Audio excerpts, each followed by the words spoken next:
I finally got round to watching the BFG. This was one that was never really at the top of my to-watch list, evidently, since it's taken me about 9 years to watch it. But I'd heard some things about it, and I decided to give it a go. I will say I've never read the book. I didn't grow up reading Roald Dahl for the most part. I've read several of his novels in my adulthood, but the BFG, as far as I can remember, isn't one of them.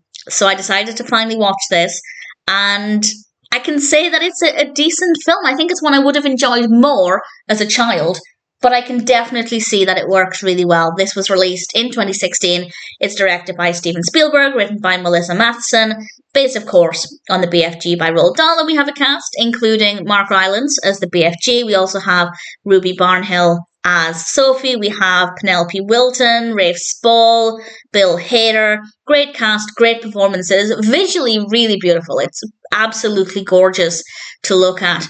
And the narrative is about the big friendly giant, which is what BFG stands for.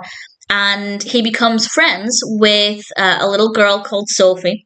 Sophie lives in an orphanage, and she happens to see this giant one night, and the giant takes her back to where he lives.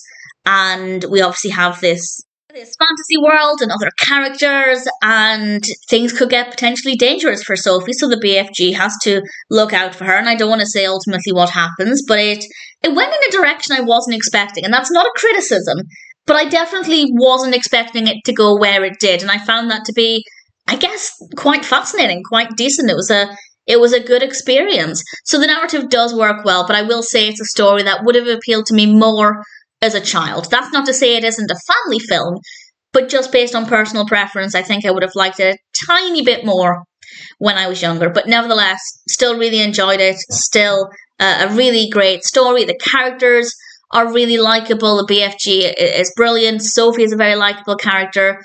Visually, it's great. Visually, it's a really beautiful film. I rather enjoyed looking at it. I thought it worked really well. And there's honestly nothing about it that I didn't care for. Would I watch it again? Probably not. I think for me, once is enough. Once is definitely enough.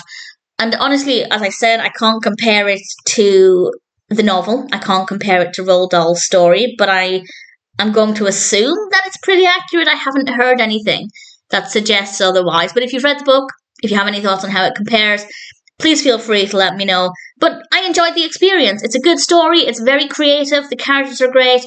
The performances are great. Visually, it's an absolute joy. And I came away from it feeling satisfied. As I said, I can't imagine I'd watch it a second time. But I guess it was worth the wait. I'd say it was worth the 9-year wait. And if you've been curious about it, then I'd say maybe check it out. I think it's a decent film. I don't really have any complaints. And ultimately, I'd say the BFG was a good experience and definitely a film that I'm happy to recommend.